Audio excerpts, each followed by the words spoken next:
Hey,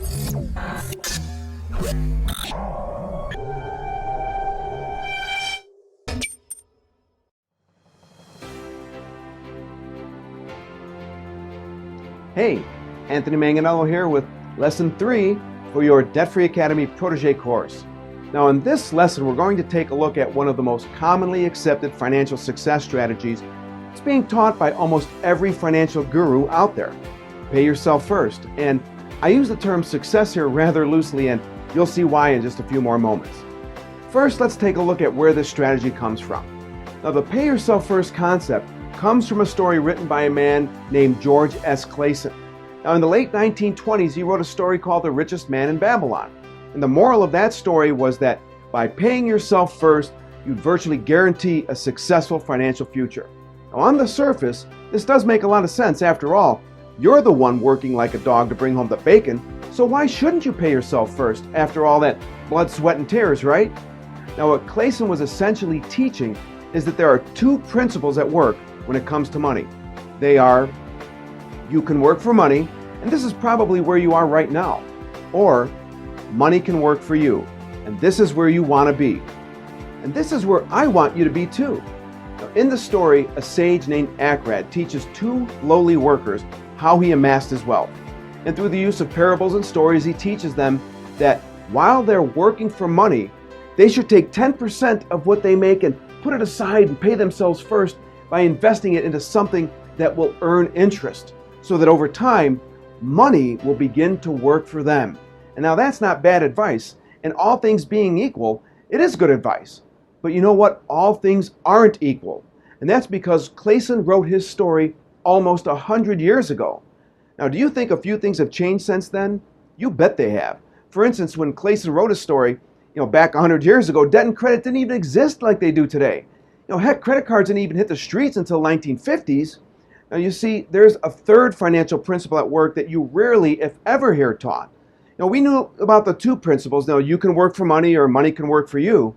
And we know how they play out. But you probably never even heard about the third principle, let alone how it works. What's that third principle? It's one you absolutely must be aware of. It's when you're in debt, money is working against you. In this lesson, we're going to explore how this third financial principle works and how it essentially renders the pay yourself first principle kind of useless. Now to do this, I'm going to walk you through something I call the debt dollar drain. The debt dollar drain simply and powerfully demonstrates how paying yourself first while you're in debt, it just doesn't work as effectively as you're led to believe. It also illustrates how being in debt creates a scenario where money is working against you. What the debt dollar drain does is calculate how many dollars in gross income you're going to have to generate in order to bring home enough to pay back each and every single dollar of debt that you currently owe. You see, you're paying all of your debt with net income, after taxes, and you're being charged interest on all of that debt. And the debt dollar drain takes all of this into consideration and calculates specifically how being in debt is making money work against you.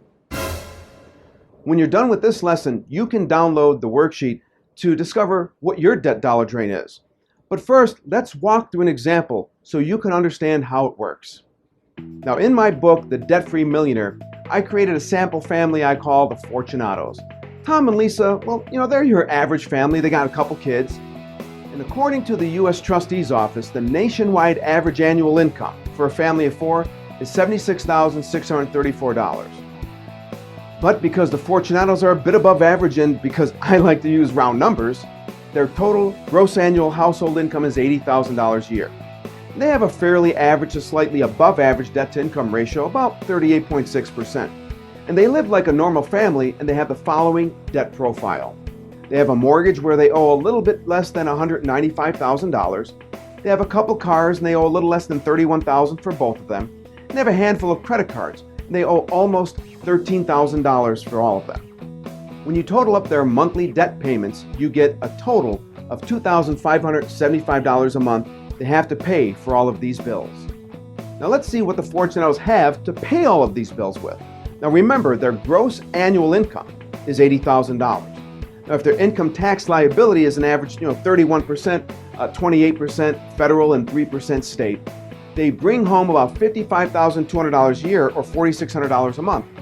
And it's that $4,600 they use to pay their total monthly debt service payments of $2,575. Now, if they're practicing the pay yourself first principle we're talking about, they're taking $460 a month and they're socking it away. Not bad, right? That means they have about $1,500 a month to pay all of their living expenses like food, utilities, haircuts, gas for both cars, birthday presents, Christmas funds, vacation funds, you get the picture. And since they're socking away $460 a month and they're spending the rest to have a life, well, they can only make the required minimum monthly payments on all of their debt because there's nothing left over to apply additional towards their debt. Now let's see what that looks like. A 30-year mortgage will require 360 payments of $1,335 or $480,600 in total payments. Their 2 car payments are for 5-year loans or 60 payments of $838 or $50,280. Credit card payments, well, they're a bit tricky because they're a different kind of debt. And when you make a payment, a portion of that payment goes towards the interest and the rest goes towards lowering the balance. Then the next month, your payment is calculated on the balance at that time. And if the balance is lower, the payment for the billing cycle is also lower. Like I said, it's a bit tricky. For now, let's assume they just keep making the minimum required payment each month. Doing that would mean it would take about $31,417 in total minimum payments to pay off all of these credit cards. When you add up all of their payments, the grand total is $562,297. Your personal numbers are probably different, maybe a little more, maybe a little less. But let's keep this simple and imagine that these are your numbers. Now let me ask you a rather important question. When you're making all of those payments totaling well over $500,000, what kind of income are you making those payments with? The answer to that question is net income. The next question is how much gross income do you have to generate to bring home the $562,297 to make all those payments with? Remember, it's a fairly average tax bracket, 28% federal and 3% state for income taxes. And that means your bring home pay is 69% of your gross pay. Now here I go again, working the numbers. And now it's time for my obligatory statement regarding how important it is for you to understand how they work. Because if you don't, you'll continue to follow the conventional wisdom that we've been talking about and never achieve your financial goals, your personal wealth potential. Okay, let's get back to the numbers. To determine how much gross pay you'd have to earn to bring home $562,297 that you'll be making all of those payments with, the equation looks something like this. Gross income necessary equals total payments divided by 1 minus your tax bracket, or in this case, $562,297 divided by 69%. Okay, wait, I hear what you're saying. You're thinking in your mind, what about the mortgage tax deduction? Won't that make a difference? Sure it will, so let's consider that as well. I know this can be kind of complex, but guess what? That is what the folks at the top of the money food chain are counting on. They're counting on the fact that your eyes are going to glaze over and you're just going to say, forget about it. But I'm not going to let that happen. So stick with me here. Adjusting the total amount you're going to have to pay with those after-tax dollars requires us to look at the amount of interest you'd pay over the life of the mortgage. In this case, the original amount of the loan was $205,000. 360 payments of $1,335 equals $480,600. So simple subtraction of the original balance of the loan, which was $205,000, from the total amount you paid, $480,600, leaves us with $275,600 in total interest. Did you catch that? Almost $300,000 in interest. Ugh. Okay, let's get back to the equation. To figure out how to adjust the total amount to be paid back, we need to first determine the total mortgage interest tax deduction, so we deduct that from the total amount. To do that, you simply multiply the total tax bracket, the 31%, by the total interest, or the $275,600, which gives us $85,436 that would have been deducted over the total life of the mortgage. So the adjustment would look something like this. $562,297 minus $85,436 equals $476,861. And when all of this is said and done, the total amount of payments for all of that debt would be $476,861 that you'd have to make with after-tax or net income. And to figure out how much gross income you'd have to generate in order to bring home that 476 grand and change, we modify the equation to look something like this. Gross income necessary equals $476,861 divided by 69%. The gross income you'd have to generate to bring home that $476,000 and change is $691,103. That's almost $700,000. Now, I know you've probably never really thought about it like this before, right?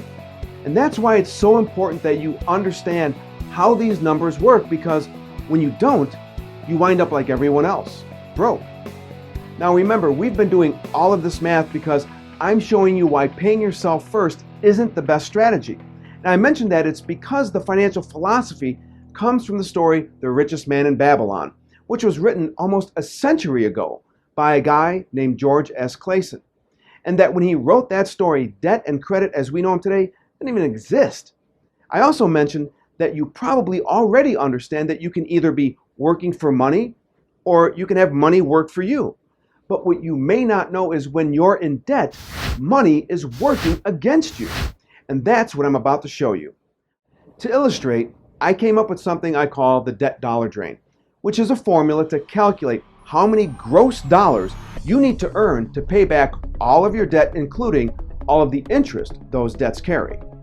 Now, we know how much you'd have to earn if you had a debt load like the Fortunatos. That's the $691,103. And the amount they currently owe is $238,273.25. One final simple equation gives us the answer. Here's the equation for the debt dollar drain.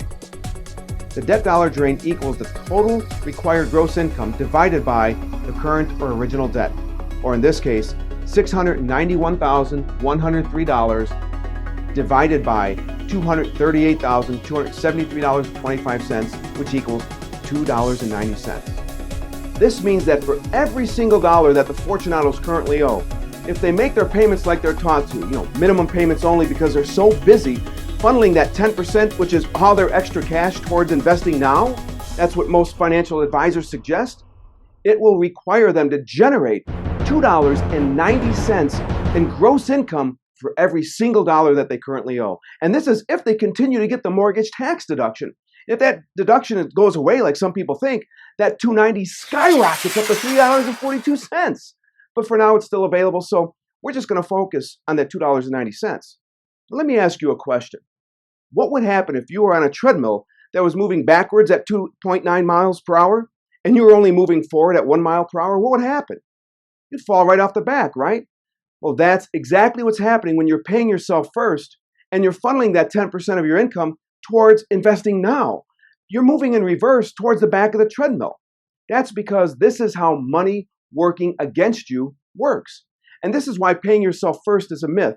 Now, sure, paying yourself first, it might be better than doing nothing at all and not paying yourself at all. But if you're anything like me, you don't just want mediocre results, you want the absolute best strategy available. And that's why I say paying yourself last is best. In one of the later lessons, I'm going to walk you through more specifically how this works. But for now, let me just tell you this. Let's say that you're going to pay yourself first and take the $460 a month, that's the 10% of the net monthly income in this example, and you invested it into an investment that was earning 8% a year. Now that might seem a little high, but we're talking about an average over 30 years, 8%. And let's imagine you got 30 years like Tom and Lisa until retirement age, so 8% average rate of return per year is pretty fair. Anyways, investing $460 a month, each month for those 30 years at 8%, how much do you think you'd have at the end of that 30 years? You'd have about $686,000 in retirement wealth. Hey, that's not bad, right? This is what paying yourself first would generate in this example. But what if you paid yourself last? I mean, what kind of results would that generate? Let's take a little peek. Now, by paying yourself last with these numbers, and by that I mean you focus on paying off all of your debt, including your mortgage first, which I'll show you later how you can do, and really, it can be done in just a handful of years. You would generate almost $1.6 million in retirement wealth. That's 2.3 times more than if you paid yourself first. Now, I know what you're thinking. You're wondering, how the heck is that possible, right? Well, I'm here to tell you that it is, and I'm going to show you that it is with you and your numbers in the second half of your Protégé course. But what I'm walking you through now during the first half is helping you discover how many of the financial strategies that pretty much have been crammed down your throat, they're actually not the best strategies. Now, these days, you need every imaginable edge to succeed financially. And that's exactly what I'm committed to giving you, the best strategies I know to help you achieve your personal wealth potential. Now, in your next lesson, you're going to learn something about budgeting that I really think is simply going to blow you away. You're going to learn how most budgeting strategies can be very dangerous, and they can actually slowly and surely erode all hope you may have about your wealth potential. I'm looking forward to seeing you there.